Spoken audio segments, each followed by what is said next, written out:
Hey everybody, welcome to our webinar tonight.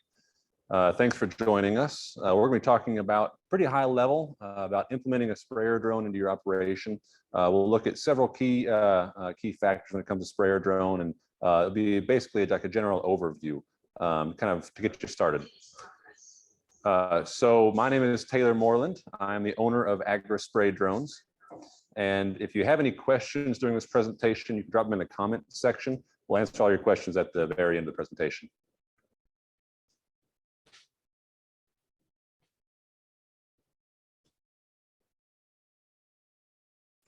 All right, so first we're going to introduce sprayer drones. We're going to talk about the regulations a little bit. We'll talk about our company briefly, and then we'll spend the bulk of the presentation looking at using a sprayer drone on the farm primarily. So first off, what's a sprayer drone? Well, you guys are probably familiar with drones just in general. So Mavics, Phantoms, small camera or mapping drones. So a sprayer drone works off the same exact principles, at least the ones we're talking about. We're talking about multi-rotor drones. They are battery powered with brushless electric motors. They operate autonomously with software. They obviously have sprayer tanks, spray systems, and ours all have granular systems, granular attachments as well.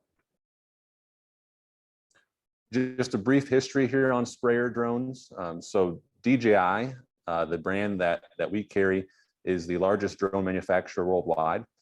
They've been in the sprayer drone industry since about 2015. They are an extremely well-built technology or drone platform. So DJI actually manufactures the drones, the motors, all components, and as well as the software. There's only one other company that does this, that's XAG. They're another really good sprayer drone company. We have tested out a lot of different sprayer drones. So DJI, XAG, Foxtech, we've actually tested out Helio. A lot of different sprayer drones. We settled on DJI because they have not only really good hardware, so everything on the drone itself is very, very highly engineered, but also software. So that was a big reason. So when you want a drone, you want something easy to operate, something that doesn't take a huge learning curve, something that is American friendly. And so as far as software goes, so that's what DJI offers. So you can probably guess where most sprayer drones are made, and that is China. There's a good reason for this. See, China was actually started using sprayer drones, the first out of any country in the world, primarily because of farm size. So you look at farms in China, family farms less than 10 acres. I mean, 10 acres is a big family farm over there versus 500 here in the US. So it just makes sense from going from a backpack sprayer to a sprayer drone. That's a huge efficiency increase. And so their government actually subsidized the purchase of sprayer drones by farms, which spurred a ton of development over there. And so now they basically, 99% of the sprayer drones are made in China. There's a couple companies that are starting to branch out or actually use sprayer drone technology from China and add on to it in Europe and whatnot.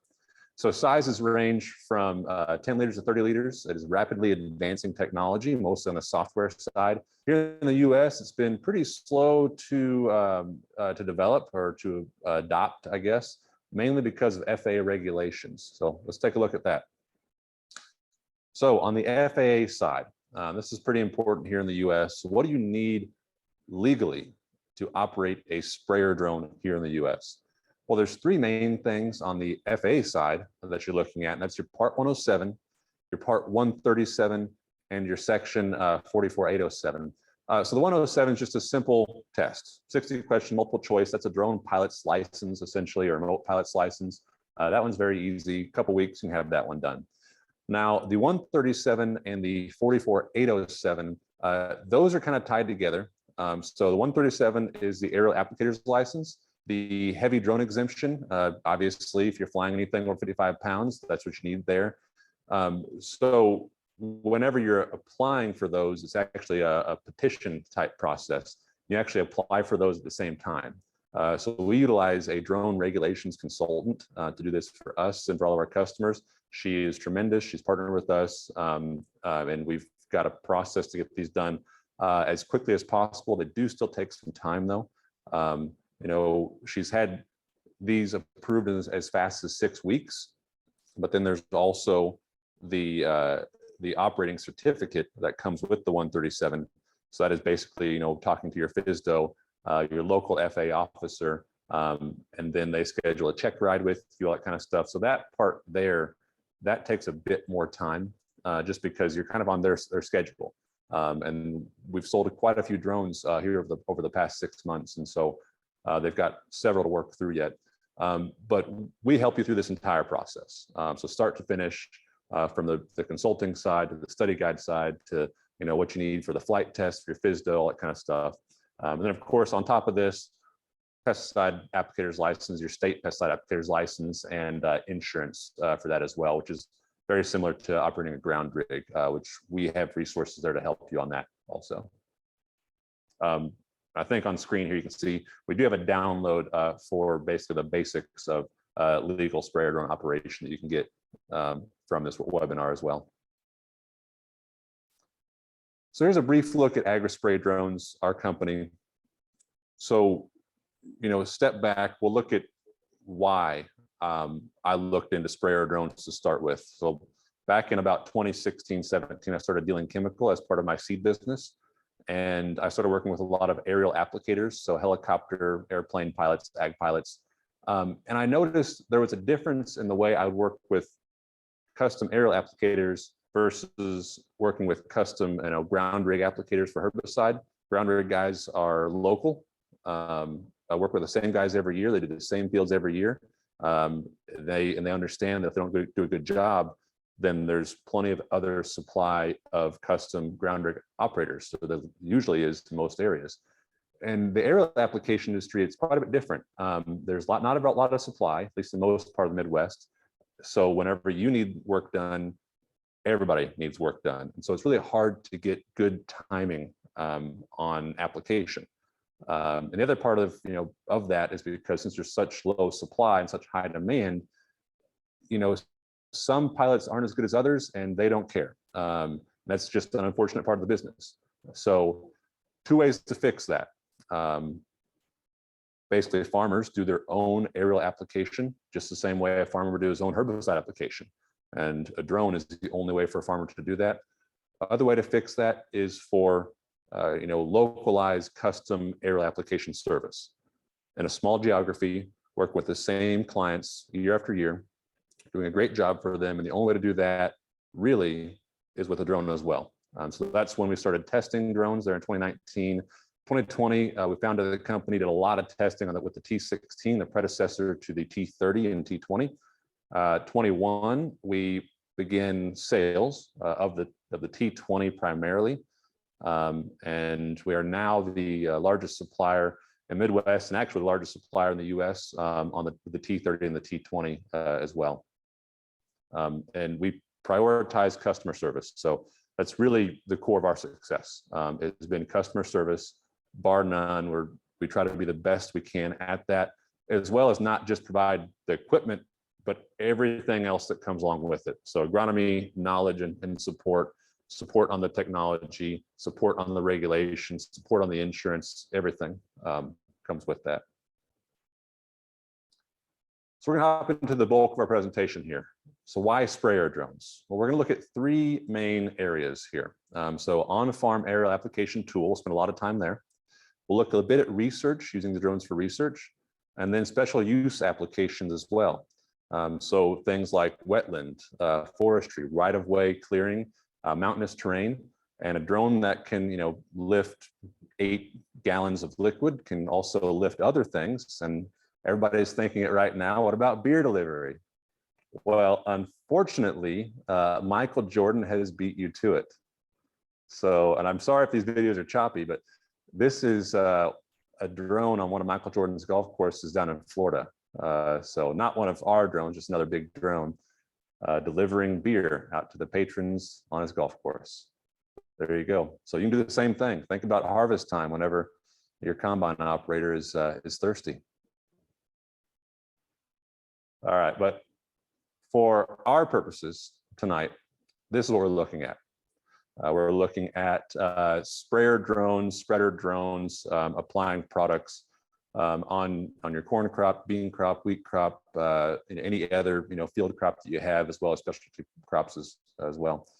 So this is the T20 here. Actually, this is T16. Excuse me. One of our first applications we did, fungicide here.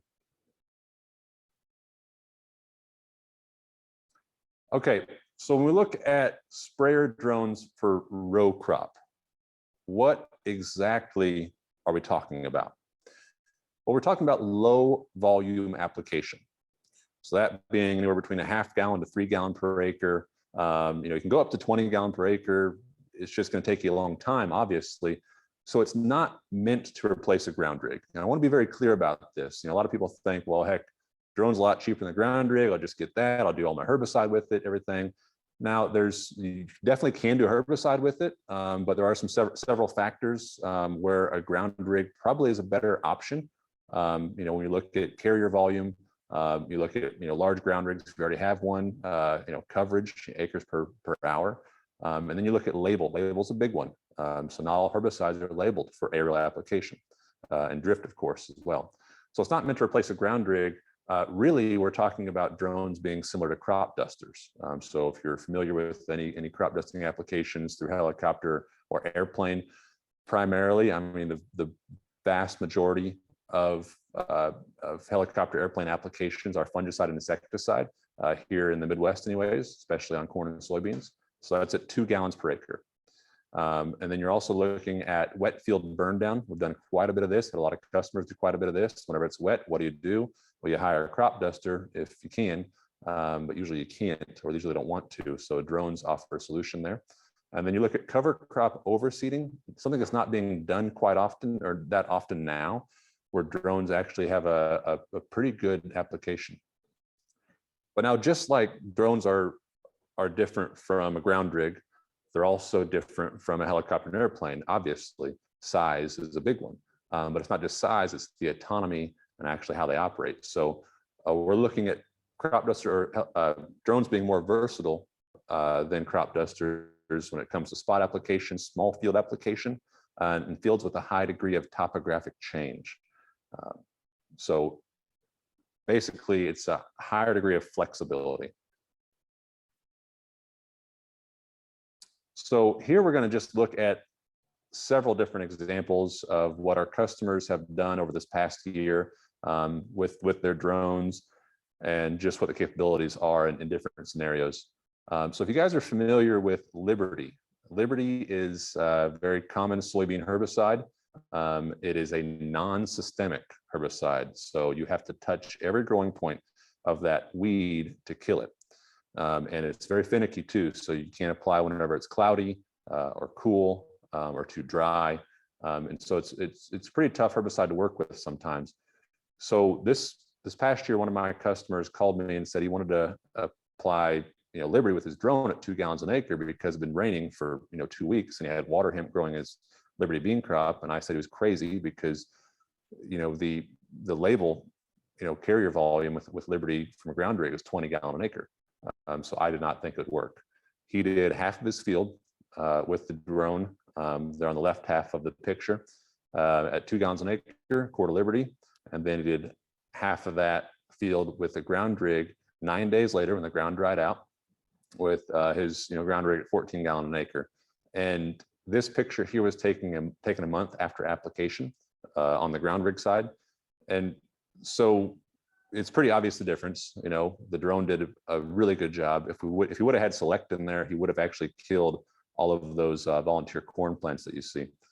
So what does this picture tell us? Well, it tells us really two things. The first thing it tells us is you don't need volume to get coverage. A ground rig gets coverage by volume, sheer volume. 20 gallon an acre is what the label rate is. He uses 14, but it works for him.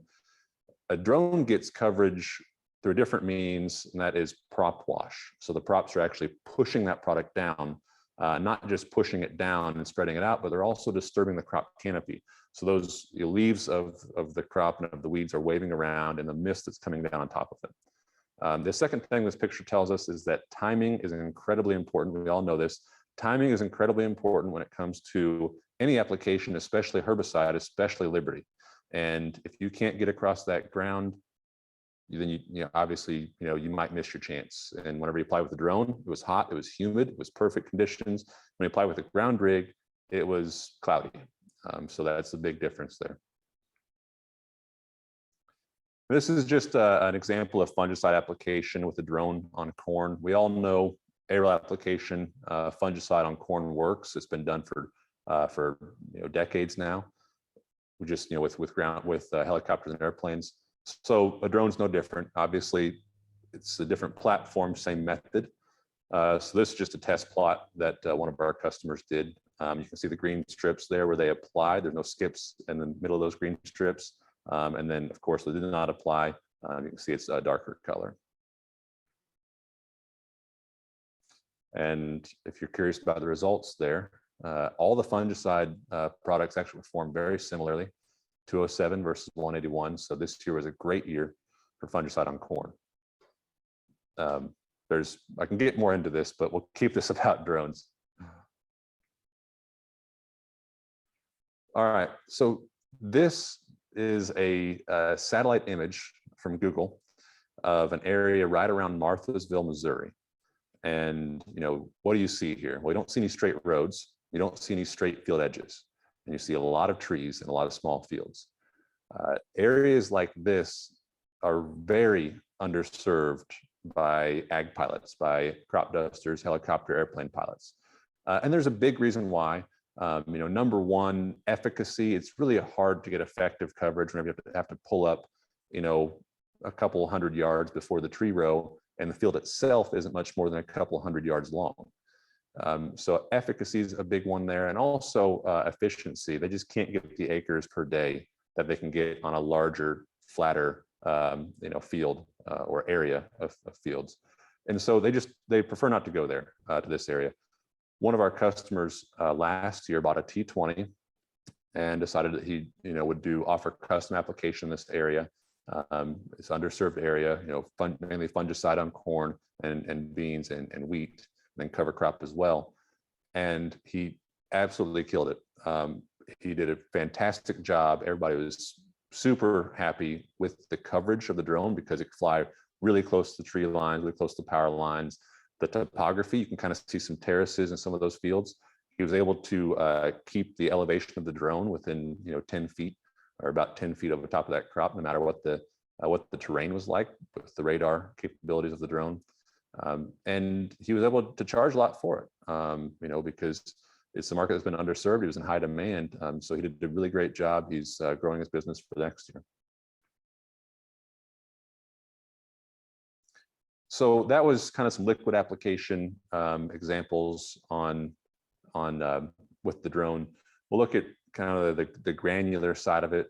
So, when you look at the granular tank on a drone, what exactly, what are you going to use it for? Well, cover crop. Cover crop is a big thing when it comes to the granular tank on a drone, because primarily we're looking at, low volume application.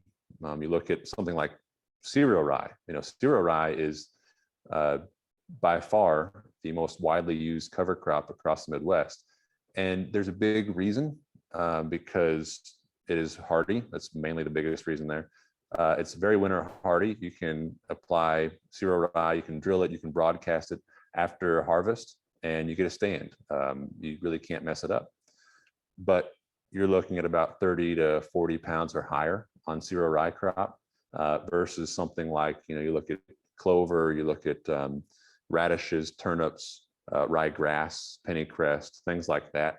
Those have much lower seeding rates. We're looking at between 5, 10, maybe 15 pounds to the acre on those, but you really have to apply them early. You have to apply them, prior to harvest, sometime in September really is when they have to be established, or else they just winter kill. They have great benefits for the soil, but you have to establish them early. And so how do you do that? Well, you do that with a drone, overseeding prior to harvest. So this is just a picture here on the right-hand side. This is a picture of clover that was applied 10 pounds an acre in mid-September prior to corn harvest by one of our customers he was in southeast Missouri. And then this picture was taken just before he harvested his corn. His plan was to actually drill triticale into it after harvest and then chop it for silage. We've had a lot of guys do the same kind of thing just for a cover crop type scenario. This picture here, take a guess what you think it might be. And if your guess is nitrogen application or misapplication, you'd be correct. So this is a corn crop here. It's kind of blurry, but this is a corn crop here, fully grown corn crop just prior to tassel actually. And you can see, they broadcasted urea. It was probably a windy day, and so they had streaking across the corn crop. And in this picture here, kind of the same scenario. This is another corn crop. Pictures taken prior to tassel. And so we don't see streaking necessarily, but we do see a lot of lighter areas and darker areas out there. So this is nitrogen loss due to excessive moisture, excessive rain throughout the spring and summer. And we saw a lot of this around mid-Missouri here this year. You kind of see some drowned out spots there too. So what do you do in scenarios like this? What do you do whenever you have a crop that looks like this and it's too tall to get across it with a spreader truck? Possibly you don't need the whole entire field applied, maybe just about 40 or 50% of it. Well, primarily what you would do is you'd hire a helicopter or probably an airplane to broadcast urea. Maybe if somebody had a Heggie, they could also do it as well. But if it's wet, then obviously that you can't do that. And they would do the entire field. So you do 40 pounds of in across the entire field. We can see that not all of the field here needs it. You have maybe 50% that needs a full shot of 40 pounds of in. And then the same thing with the other scenario here. You just have streaks, and you'd be wasting nitrogen if you're applying it across the whole field. So drones offer a different approach. Obviously, we're not going to put out 40 pounds of in, 100 pounds of actual product or urea across an entire 100-acre field. It would take way too long. But if we had a way to map that field, find out where we needed it, and then variable rate apply, then that would be another solution. So that's what drones allow us to do. And I'll back that up here. It's a pretty short video. So I'll see if I can back it up real quick. So this is a Phantom 4 multispectral. So using multispectral imagery, you can create NDVI, shape file map essentially, where you can see the spots that are healthy, spots that are not healthy. You guys have all heard about that. But you can actually create variable rate spreader prescriptions for drones, just like a spreader truck would do. Or you can actually fly it manually and just target treat those specific areas. So just to wrap up here, drones for row crops. I know most people on the call here said they were interested in the row crop side of things. So when you're looking at drones for row crop, really we're looking at two things. We're looking at, if you're a farmer, doing your own aerial application. So what does that mean? That means doing it on demand, when you want, where you want, how you want. The same reason you have your own ground rig for doing your own herbicide application, instead of relying on custom service, is the same reason you would have a sprayer drone. So you can do your own aerial application without relying on custom service. And you think about this just as a dynamic, for farms in general. If you're a successful farmer, you're successful because you do everything on the farm yourself. So you have control. You probably do, you do all your own planting, all your own tillage, all your own fertilizer, herbicide work, all your own combining, your own hauling. The only thing you can't do is aerial application. So drones kind of bring that piece into the puzzle. Now, if you're a custom aerial applicator, well, not if you're a custom aerial applicator, but if you want to get in the custom aerial application business, drones offer a solution there for row crop as well.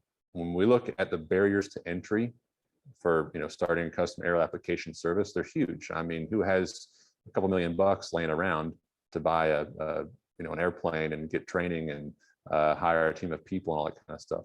It's very, very few people do. So drones offer a low cost way to get into the market.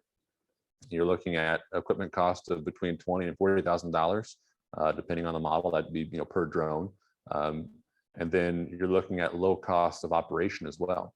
So, including the battery replacement cost, including fuel, even with high prices right now, including, truck maintenance, trailer maintenance, drone maintenance, we're still under $1 an acre operating cost. That's figured at 2 gallons an acre. So very low cost overhead and operating. And then efficiencies. So we look at the T20, which is kind of our smaller model, one of our smaller models. This is the T10 behind me, by the way, not listed on here. It's mainly for spot application and test plots. The T20, we're looking at between 18 and 25 acres per hour. And the T30, our flagship model right now, our biggest drone model, we're looking at 25 to 35 acres per hour at a 2-gallon rate. And this is tested application rates. We test this ourselves. We don't rely on DJI's recommendations. We do our own testing on this. Okay, so we'll dive into briefly here drones for research. I don't know how many researchers or agronomists are on the call right now. So we'll just take a brief look at this. But if you're even, for on-farm research, even, when we look at doing, let's look at fungicide application test plots on research farms. How are those done? Well, they're done by interns and Tyvek suits, frankly, right now. When we look at, University of Missouri's research farm, that's how it's done. So very inefficient, not very accurate. And then, of course, there's some safety concerns there as well. Not really because they're interns, I guess. But anyways, when we look at drones taking over, that job, we're looking at huge increases in efficiency, huge increases in accuracy and efficacy, RTK-enabled, pre-planned routes, flow meters, and variable rate pumps keep your rates very accurate. Then, of course, reduce crop damage, which is very important for small, 10 by 20 research plots. And this is just a quick video here, an example of one of our customers up in Iowa last year using a T20 for research on a small soybean check block. So there you see the drone drop down, and he's applying a check block right now. You can see the mist coming out from the booms. There it shuts off. So he's going to load in another map while that drone's out there. Same product. It's going over to the other check block on the other side of the field. And then he's going to apply another check block with the same product. The drone's doing all this flying autonomously right now. He has pre-planned his routes and his rates. And then while the drone's doing this, with the T20 or the T10, they have swappable tanks. So you can actually, I think I skipped forward there, you can actually mix another product in another tank while the drone's out there applying one tank. And then you get an application map. So that's one thing that you don't really get on the research side very well with the hand applied plot is application maps. Drones provide that. So this is just a whole field application map minus the strip where we had there's a power line, a low power line there. But so you see it tells us total area, 56.7 acres, and it tells us total amount applied. And then we have obviously the routes that it applied as well. We can actually export these routes as a KML file and then convert them into a shape file. So this is an example of exporting those routes as a KML file. We put these into Google Maps. This is just a couple of strips that were done last year. So these are put into Google Maps, and then they can be shared with an agronomist or a researcher or a farmer you apply for, and you share those over to Google. They take their phone out there, their little blue dot on the screen, they can go see what you actually did. So a really handy tool, really easy to use as well. Then you can, of course, take these maps and convert them into a shape file, so you can import them into your other AgGIS software for harvest map overlayment. All right, and I assume that we have some pasture, forage, cattle guys on the call right now.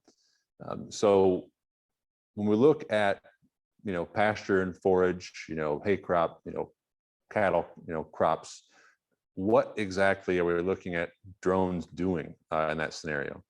Well, I don't know about you guys, but I grew up on a dairy farm, and we had beef cattle as well. And the reason our pastures were pastures is because nobody wanted to run across it with a tractor and a disc. Too many ditches, too many saplings, pinch posts, rocks. you know, too hilly. So it just, you know, they weren't tillable. So if you don't want to run across it with, you know, a tractor and a disc, then you probably don't want to run across it with a ground rig for herbicide application. And you see this a lot in areas that have kind of a mix of pasture and row crop. On the custom application, those custom applicators, they want to get the row crop jobs done first. They want to get as many of those jobs as they can, and they don't really want to do the herbicide or the pasture work because, you know, it just takes longer and they have a higher application cost because of those issues we just talked about. So drones, obviously, no wheels. So all of those issues are a non-issue, and they're easy to transport from field to field. Fences don't matter, you can fly over them. And then we look at herbicide application in forage or pasture type work, you know, basically controlling broadleaves. We're looking at using group 4 herbicides, you know, the 2,4-Ds, the grazons type things. Those work really well at a ULV or ultra low volume application. They're all systemic. We've had a lot of guys use these. They work extremely well. And then we look at brush control. So areas, you know, where we have a lot of saplings, you know, a lot of trees. Ground rigs really aren't a suit at all in those areas. Helicopters, airplanes, a long way to do those. Look at like toward-on application. So drones offer the farmer or the rancher a way to do this themselves. And then, of course, the granular spreader does have some application when it comes to forage. So you look at overseeding of like clover into pastures whenever it's wet. Ideal time to, you know, get clover established. Not an ideal time to drive over your pasture. And then, of course, fertilizer application as well. So pastures tend to have, you know, a lower, you know, nitrogen need, and so they could be done with a drone potentially. And so this is, I'll start the video here, I think. Here's a video of another customer down in the Southwest using a T30 for pasture work. And the video is kind of choppy, but you might have noticed there the mist and the prop wash actually pushing through that grass there. There you can see it again. So that's what we talk about when we talk about effective application. It was Duracor right there on sunflowers. This right here, this is post wheat harvest. So a lot of basically controlling volunteer wheat, a lot of grass. And he was using a glyphosate type product here. Another great, you know, if you're looking at grass control anyways, another great ultra low volume type product. And this is perhaps the most impressive of it all. So you can see a lot of mesquite trees out there, and he was applying pretty high so he could get above the trees. And there you go. So that's Sendero and Remedy on his mesquite problem. No, so all these applications that he did were actually at 1.5 gallons, I believe, if you can believe that. Yeah, 1.5 gallons on all those applications. Okay, so this is a pretty short video here on some special use applications. I'll probably play it twice. So the orchard mode, the T30 actually has an orchard configuration. You can kind of see the front and the back booms tilted up on there. That was a map, a 3D flight route map, and there you can see that you can actually, you know, the drones have 3 dimensions, so you can actually create 3D flight routes for drones to apply really hilly terrain. So think about forestry, think about orchards, vineyards that are on the sides of really high slopes or high degree sloped. And then of course vineyards as well. You know, so vineyards, orchards, you know, these guys, you know, they're using blower type machines already for, you know, to penetrate the canopy. So a drone, and if the video is not quite so choppy, you'd see it better there. A drone is basically a blower only from the air. Greenhouse painting. I don't know if anybody's ever heard of this, but certain parts of the country, certain parts of the world, they actually paint the roofs of greenhouses during certain times of the year to reduce sunlight penetration. So previously done with helicopters, drones offer a much better solution for that type of application.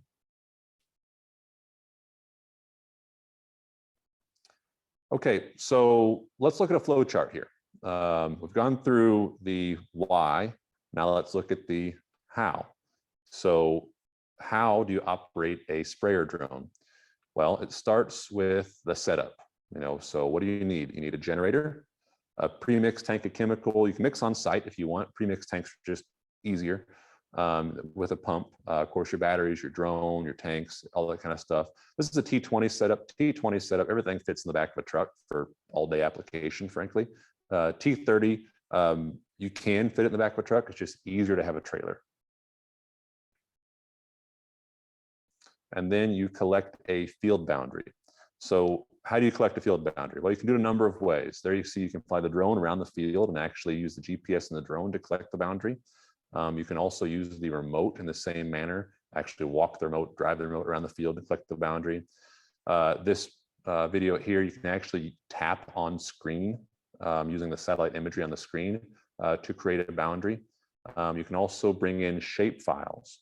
So if you already have shape files on any other AgGIS software, or if you want to create them, you actually use Google Maps. Google Maps is a really great tool for creating shape files.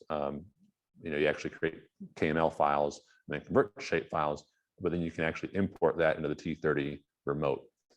There's a third way too. There's a program called Terra. So you can actually use a mapping drone. So think Mavic Phantom type mapping drone to actually take pictures of a large area and then use those pictures to create a very highly detailed spray map. You can also create spot spraying maps or spot spreading maps with that imagery as well.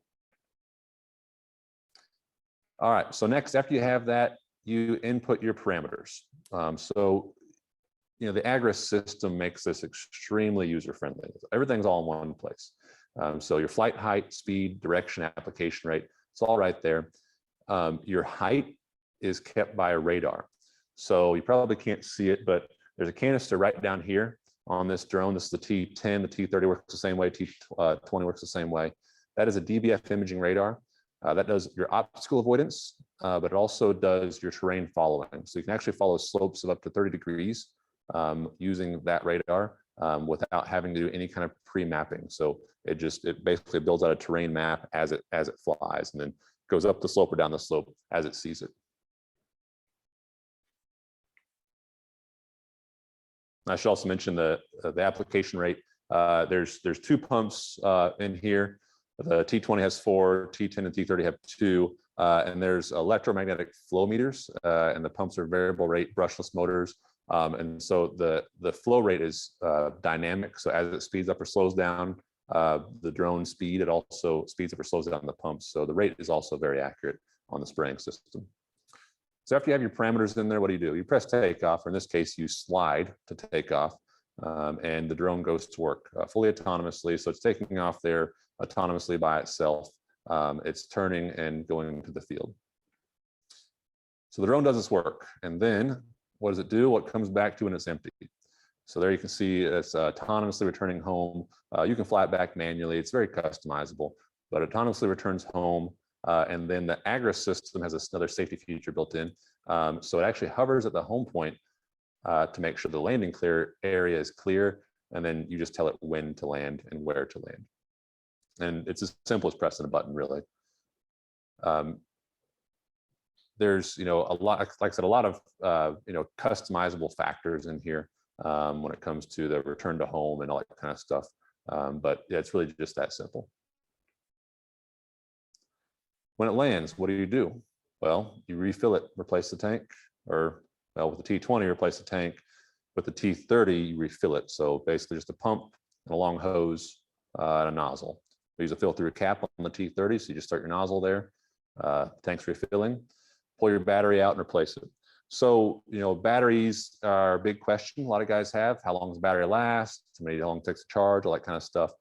Well, with all of our systems and packages, and if you have the right generator and the right charger, all that kind of stuff, the batteries will charge as fast as the drone uses them.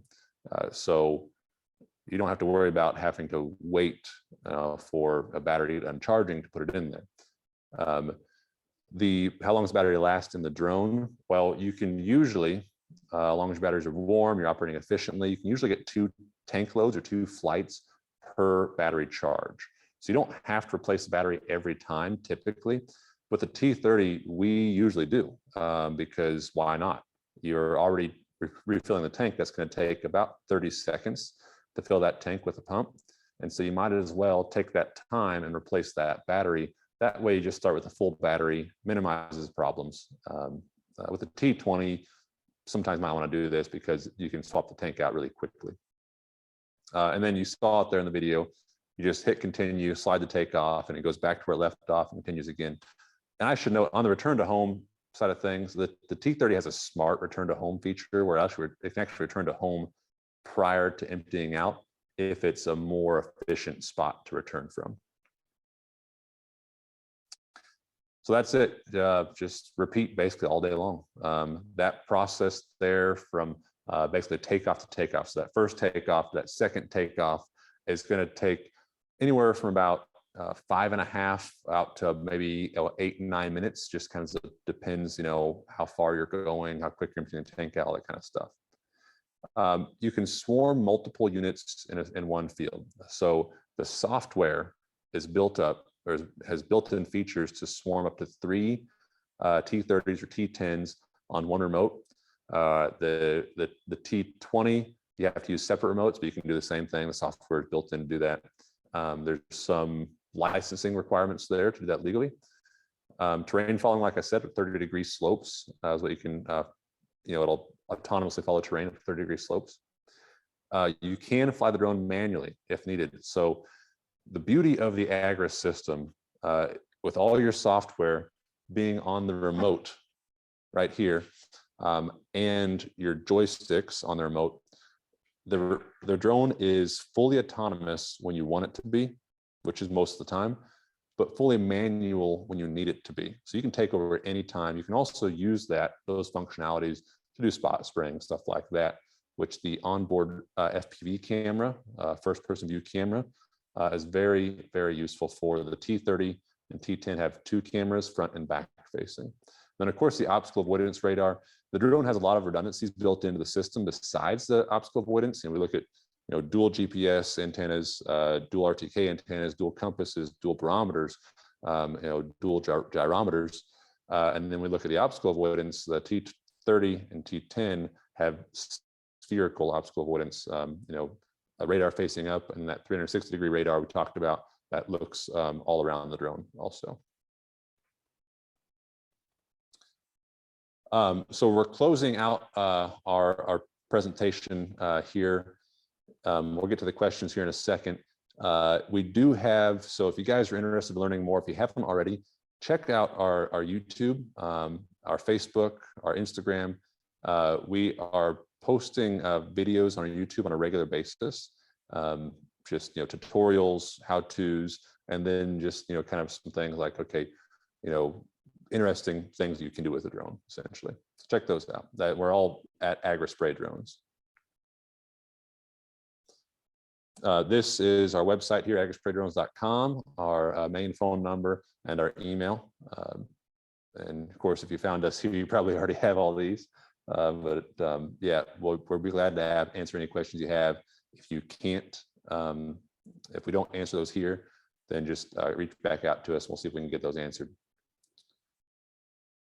And then I will start this video. Here it goes. This is just a video of things that we have done, our customers have done over the past year, mostly with the T20 here. But while this plays, I will answer questions. Once I find the questions, I'll answer the questions. Bear with me here.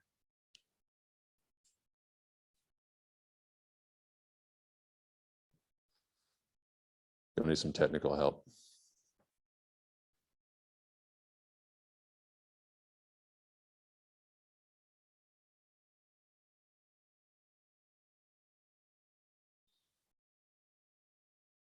I swear I'm much better at operating a drone than I am a Zoom meeting.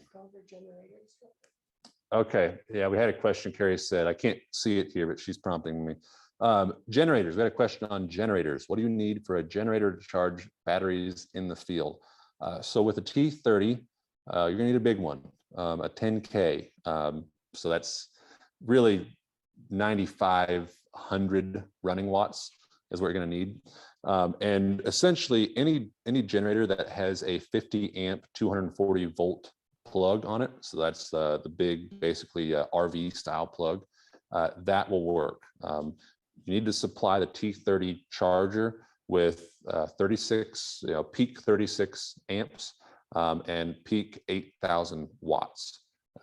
It pulls a lot of juice, but it charges batteries very fast. I should also note those batteries on the T30 are heat tolerant. We've never had a battery overheat on us on the T20, T30, or T10. We've operated them all very strenuously in, when it's really hot, July, August. Yeah, 9,500 running watt generator with the T30, T20 about 7,500 running watt generator, T10 about 4,500 is what you need there. Okay, and I got my questions here. Thanks, Gary. Okay, what are the farms to target for a business? Okay, so if you're looking at starting up a custom application business, so what kind of farms you want to target? I cannot answer that question with certainty because, just like any good agronomist says, it depends. You're going to be looking at, in my area, if I want to start a custom application business here, I would look at, row crop. So, what I would do, really, if you're looking in a row crop area, I would go to a local co-op or ag service provider. So think Nutrien. Here we have MFA, FS, when you go to the east of us. Or there's a lot of other local ag retailers or ag service providers. Go to them and say, hey, I'm thinking about starting a custom drone application business, looking at doing everything aerial applications, everything that you're hiring your helicopters to do, I can do, and I can do it more accurately, and I can do those things that they don't want to do. So go there, ask them what they need, and then supply. Okay, what fields / pasture to target? What fields / pasture target? Oh, okay. So what kind of fields would be the ideal fields for drones? Nothing too large, I guess. You think about like Western Kansas, you need some pretty large fields over there. And they frankly, airplanes can do them cheap. So nothing that big, full sections, but quarter sections are totally fine. So half-mile long fields are totally fine for a drone. Those are actually very efficient for a drone to do. And then you can do everything, really your niche, if you're looking at targeting a niche, it's going to be small fields. So think like 50, 20 acre fields where helicopters do not want to go. And you can basically carve out market there and charge a higher rate because if helicopters won't do it, then who will? Well, you will with a drone, and you can charge, we recommend $2 or more than what a helicopter charges, what you charge. Can you spot spray? Yes, we went over that. There's a number of ways to spot spray, but yes, you can easily spot spray. How do you get farmers and ranchers to want to use it? Well, you don't have to. You don't have to get them to want to use it. You're not looking to get every farmer. You're looking to get the farmers who already use aerial application or who want to use aerial application but have been underserved. So the farmers will reach out to you. What to charge per acre? So yeah, like I said, find out what the helicopters are charging in your area. And we recommend, a couple bucks higher than a helicopter. Just like a helicopter is $2 higher than a plane, you should be $2 higher than a helicopter. And then for really small fields or spot spraying applications, with the T30, we're looking at really $400 an hour is reasonable for the kind of work, the service you provide. In terms of a business, do you have to supply your own chemical? Depends. Again, you can work with a local co-op or Nutrien or other service provider for them to supply your chemical. Boy, you got a lot of questions. What is wet field burn down? Yes, that's herbicide application on a wet field. Okay, for the 55-pound equipment for a private applicator, Are the 137 and exemptions the same? Okay. Yeah. So there's some that's a bit of a gray area when it comes to private versus commercial application. But legally, you still need to have your 55-pound exemption because you're still flying a heavy drone. You're still using it for your business. So you need that exemption. The 137, we believe that you do need it for private application, just be on the safe side.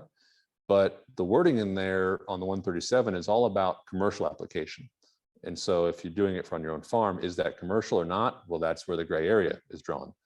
We believe you do still need it. You don't have to have it to buy a drone.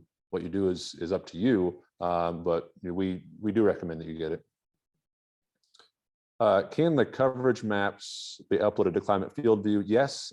So on the coverage maps, I should note here, the coverage maps from the drones can look different than what you're used to with like a traditional, like John Deere sprayer, let's say. It's not going to be a coverage map where it shows you the entire swath. It's going to be a coverage map where it shows you the line, the flight path that drone flew when it applied. Because when you think about aerial application, even when we look at planes, helicopters, and drones, the swath width is theoretical. We don't have booms in these things. Even helicopters that have booms, they're actually applying a wider swath than the boom actually is by quite a bit, all due to the vortex on the props. And so that's all theoretical. Wind has a difference. Has a factor in there. So that's why it doesn't show the actual swath width. We're trying to get them to change this, and they're listening pretty good. But yes, you can apply that to field view, and you basically overlay your harvest map on top of that. Okay, spraying around power line towers with the drone. Are they able to sense the guy wires that come down off the tower? Being a fairly small object, didn't know if they could sense that. So it's called an omnidirectional DBF, digital beam forming radar. What that means is it sends out, basically it senses surfaces. So it pings back surfaces that bounce back to it. It's quite a bit different than any other drone on the market. And it's supposed to sense surfaces or objects as small as a centimeter in diameter. So guy wires typically are right there along that line of being, under or over that. And obviously, when you're going fast and it's sensing an object that's small, it is difficult for it to do so sometimes. Now, they do a great job with power lines and in clusters, but like single wires, like telephone, wires, low-lying telephone wires, and sometimes guy wires, those can be tricky sometimes depending on the angle and how fast you are approaching. We recommend that you map out all obstacles ahead of time. It's not hard to do, and it will save you a boatload of headache. Not even just the drone running into them, because chances are it will avoid them, but it might stop. And then you have to, go through the rigmarole of getting around the obstacle manually. Okay, can that Terra be used on a DJI Mavic Air 2S? So the S is what I'm questioning here. We've used the Mavic Air 2. We have Mavic Air 2. We've used that quite a bit. And so Terra, okay, I should back up here. Terra can take any drone imagery. Doesn't matter what drone you have, even an Autel or whatever drone you have. Terra can take it. How do you make that drone autonomously take pictures? We use a program called Copterus, and the Mavic Air 2 works with Copterus. The Mavic Air 2S, I don't know if that firmware has been released onto Copterus yet to control it autonomously. So check Copterus. That's Copter Us. If Mavic Air 2 is listed, then you can do it. Mavic Air 2S is listed, and you don't want a smart controller. Typically, you want just a regular controller with running with an iPhone or an iPad. What pump do you like for refilling the drone? Also, what is the best generator you have found? So, what pump?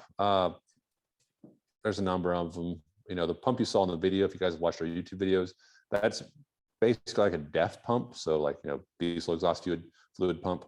It's a diaphragm style pump, about 10 gallons a minute.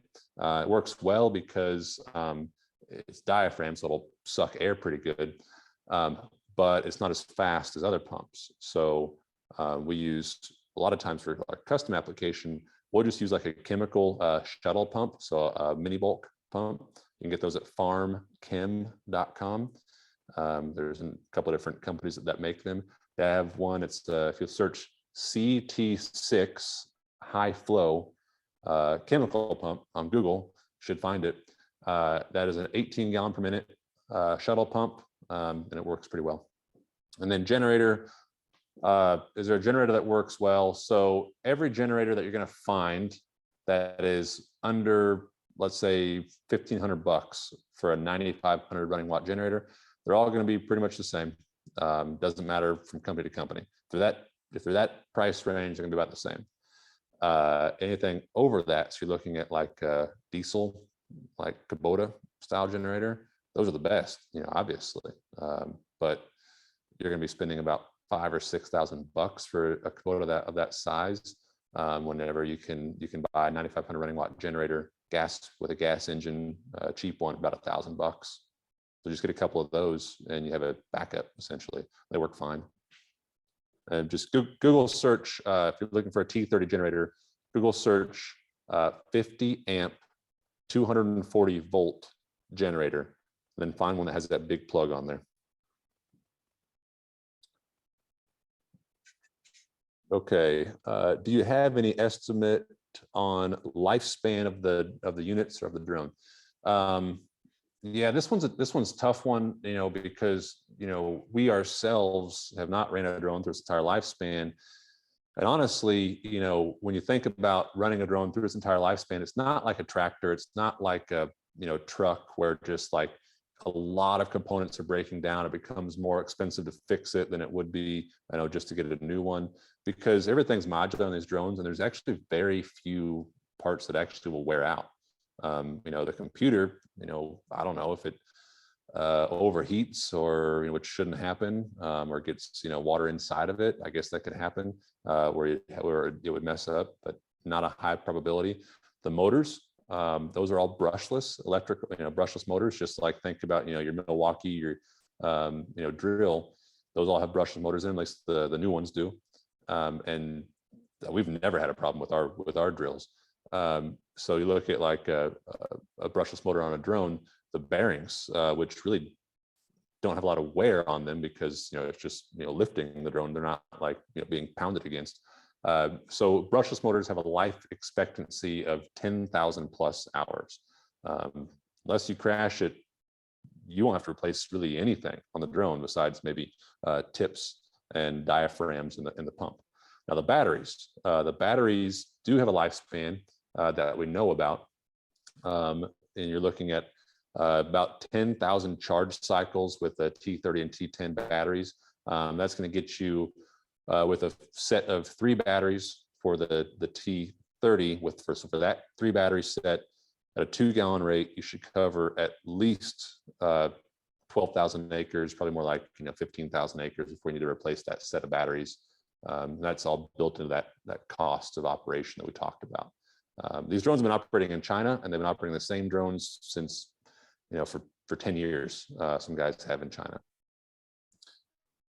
Does application map just show applied area or entire flight path? Yeah, you probably saw that there on the maps that I showed. So it shows the maps actually show the entire flight path. So from where you took off, where you started spraying, then where you sprayed, and then where you flew back. And it's going to show everything. We are working with DJI to have that as an option on there, where you can show the entire flight path or just the coverage map, essentially. We expect to have that, a version of that available sometime within this year. But as of right now, it's just a flight path, or the entire flight path. You can edit that. So if you bring that KML file into like Google Maps, you can actually edit that and take out all of those flight paths, because it's like point to point to point. So your point, your flight path from your takeoff point to your start point on your spraying, you can just delete that line. So you can already do it. It's just kind of work around. What is the lead time for the FAA 55-pound exemptions? So the 55-pound exemption, it's not a long lead time. Well, okay, I'm going to caveat this. We have sent a lot of guys, through our consultant into the FAA system to get these exemptions approved over the past, really recently here. There's been a lot over this past winter.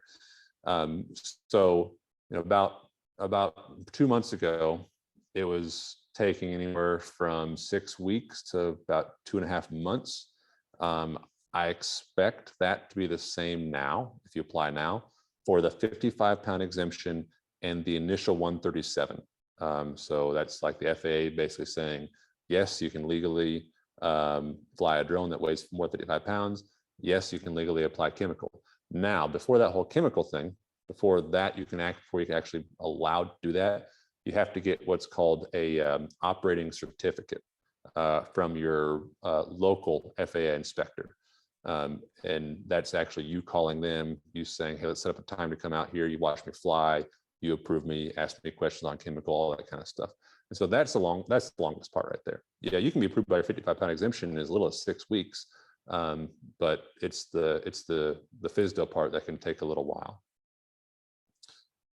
With your T30 package, you quote training at your facility. What sort of time frame should someone plan on to be there, and how far ahead of time do you try to plan out? So right now, so time frame, we'll go there first. We usually start about 10 o'clock, and then we go through between 3 and 4 typically, is how long that training takes. We cover a lot of what you need to know, and then some of the training actually, most of your training you have to do yourself, because you actually have to fly this thing. You have to experience it. So we basically cover a lot of like the safety, the efficiency pieces, the what to do if scenarios, that's big. And that's what we cover there with our trainings. And then we kind of go through like what we've experienced ourselves. And then how far ahead of time you have to plan out to be there. We can get you in, same week. So right now we're doing training basically weekly, because we're getting through a lot of people really quickly right now through April. And then once we hit May, we'll kind of back off to like basically every other week doing the training. Okay, I sped through that. I talked really fast. I hope everybody understood me. Just play this back at half speed, I guess. If anybody has any questions right now, go ahead and type them in. I'll answer them quickly. If not, if you think of something later, just email us, text us on that number, Facebook us, and we'll make sure to get you your questions answered. We do live demos here at our facility here in Centralia every Thursday, or most every Thursday. Just make sure to call ahead, and usually we do those about 1 o'clock. This Thursday, it'll probably be closer to like 3 whenever we do those, if you want to come out to see that. We will be trying to make our rounds kind of around the Midwest, doing demos, kind of in regional demos this summer. So if you have a big group of people that you get together and want to see a demo, just let us know. Okay, here's another question. Do you need to own the drone before you can start applying for certifications? No, you do not need to own the drone before you apply for certifications. So what do you need to start your certification process? Well, first off, you need to know what drone you're going to use. So let's take the T30, for example.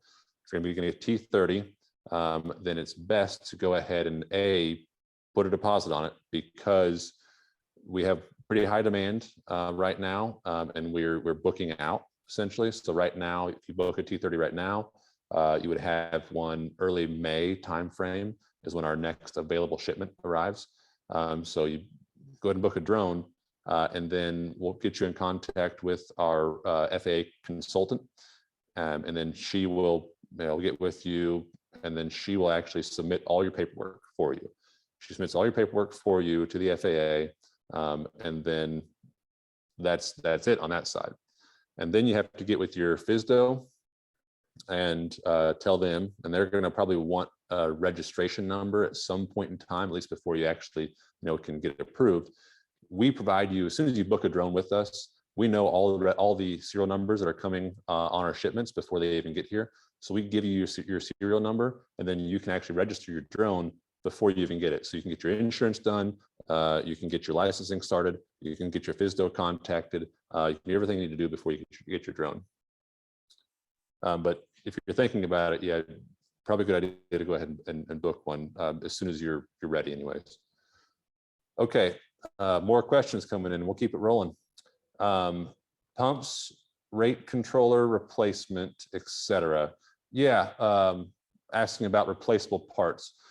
So all parts, literally every single part on all of our drones is replaceable.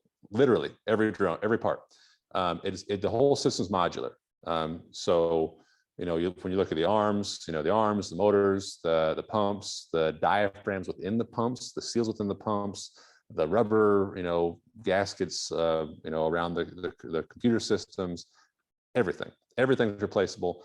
And we stock parts. So we stock every part that's on this drone.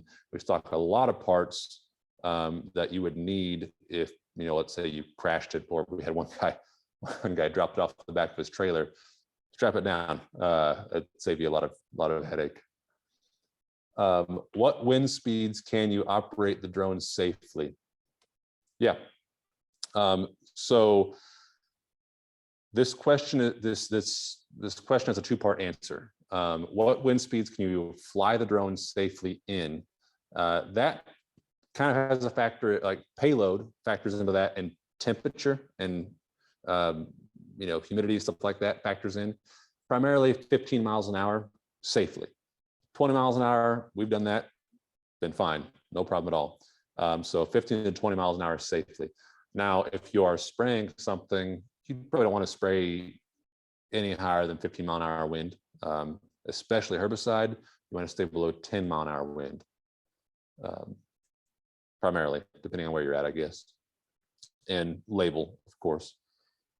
How much is deposit? 50%. So 50% deposit. So depending on the T30, if you're looking at working with a regulations person, and training and warranty, all that kind of stuff, your deposit's going to be right around about 17,000 for half of that.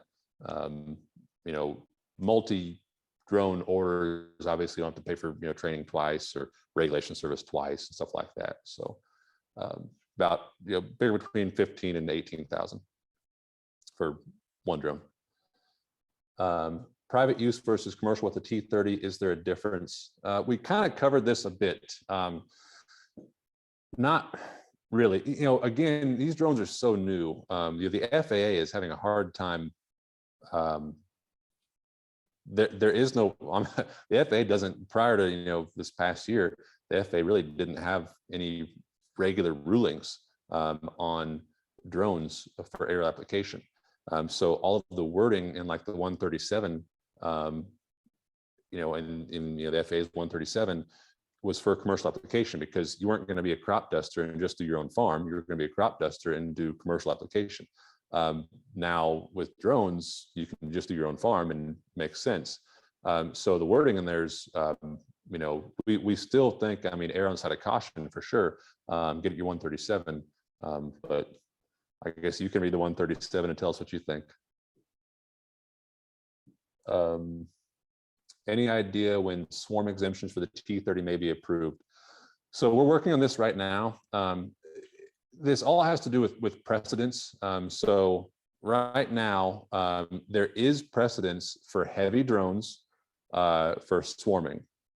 There's a company called Drone Seed, and they use heavy drones, not T30s. They said it's basically they build them themselves. They use heavy drones for seeding, reforestation, I guess. But in their exemption, it says that they will stay 500 feet away from anybody who's not directly involved in the operation. That's a key piece of wording there. So whenever you have a heavy drone, if you do your exemption by yourself, then you're probably going to get exemption approved, but you will have to stay 500 feet away from roads, houses, anybody, involved in the operation. Now, our consultants got it through there where you can operate within 50 feet, so basically right there, but with that, what they call a safety case, there's no precedence for that safety case along with a multi-drone swarming exemption. We are working on that. Our consultant has told us that she's optimistic we'll have that by the beginning of this summer. There's some things that she's working out with the FAA on that front. So wait and see. Once we have it approved, then there'll be precedence in the market. And so then the exemptions will go through much quicker. And that's something that she, if whenever you apply for your exemption with our consultant, you can say that you want a multi-drone, exemption. And what she'll do basically is she'll get your heavy drone exemption done first. And then she'll just go ahead and once we have, our multi-drone, then she'll just go ahead and apply for that summary grant, and you'll have it fairly soon. Long answer to a short question. What's all included with the full service setup? Okay. You may have gotten an old quote from us. You might want to reach back out to us and ask for an updated quote. So we used to do basically we would set up, we would calibrate your drones for you, your pumps. We would calibrate to those specific nozzles. We'd calibrate radar. We would basically do a full look over on the drone. We'd test fly. We would come out to your operation, basically spend an afternoon with you flying the drone as part of the training. And that was involved in the full service setup. But what we found is that's not very, we have a lot of drones we need to get out to guys, and so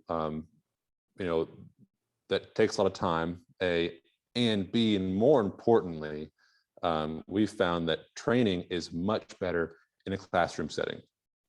So going through a lot of stuff before we actually fly the drone is really important for information retention.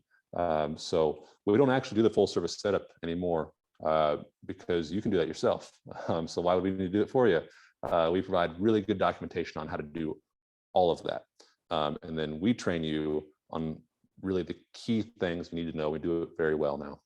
So that's a whole different thing now. So ask us for a new quote and we'll be happy to get you that. Is there still the PIC and VO rule in place for 55 plus drones? Yeah, there is. So they're asking about pilot in command. So that is the person actually flying the drone, and VO or visual observer, somebody watching the drone, second pair of eyes essentially. So that is still in place. Now, from what I've discovered, it depends how your FSDO interprets that. So, to me, that's, basically that's two people. That's a pilot and a visual observer. I've talked to some FSDOs and they say, well, as long as the pilot can see the drone at all times, then they are the visual observer. So I don't know.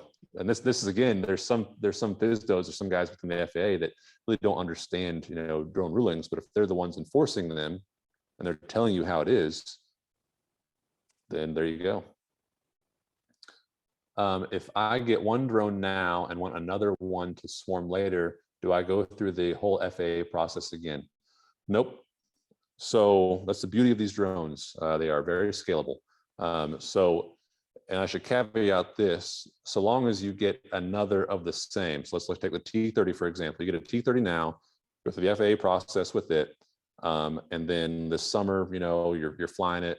You're like, boy, I got a lot of business here, a lot of acres. I need to get another drone. Your 55-pound exemption, your 44807, is approved for a T30. So it's aircraft specific.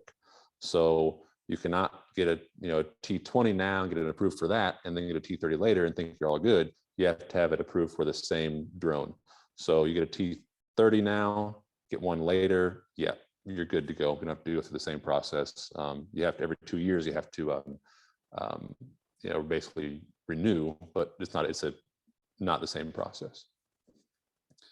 If weather goes sour and have to leave the field for a day, can the drone pick up where it left off the next day and start applying? Also, do the drones have hour meters? Okay, so first question, you are the first person to ask this question. I always forget to talk about this, but yes. So yeah, if weather goes bad, rain moves in, you have to quit applying a field, you go home, come back the next day. Yes. So in the software and the data management on the controller, you have basically your field list. So that is all fields, whole entire field boundaries, whole entire operations. You have a separate list called executing. Basically, it's in progress fields. And so whenever you quit an operation, if your controller dies, let's say, then you can't run it, which that wouldn't happen because it's not going to. You have multiple batteries, but whatever. If something happens, it's going to save your in progress maps onto the hard drive, onto the remote. When you get back to the office, you get back home, whatever, hook it up to Wi-Fi, press sync, it'll do its own thing. It'll actually upload all of those maps to the cloud. So you can actually go back to that field tomorrow with a different drone and download the in progress map to that remote and pick up where you left off with a different drone. So long answer, yes, or short answer, yes. Also, do the drones have hour meters? Yes, the drones, that's not an actual hour meter on the drone itself, but within the software. So all flights, every flight you take, whether you're spraying, spreading, or just flying around for fun, is all those flight logs are recorded onto the remote. Whenever you get back to Wi-Fi, hook up to Wi-Fi, all that uploads to the cloud, your cloud management system. It's a free lifetime cloud management system. And on there, you can see all of your drones that you own under your account. And then you can see all of their flight logs. So actually their GIS, the GPS data from each flight log. Then you can see how many hours that drone has flown and how many acres you've done with it, all that kind of stuff. Okay, glad I asked for more questions. We got a lot come back. That was great. All right, I'll leave another couple seconds here. If you guys have any last burning questions, happy to answer them right now, or again, we'll answer those later.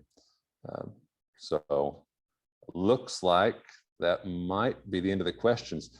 So thanks guys for tuning in. This was great. Really enjoyed talking about all this stuff with you.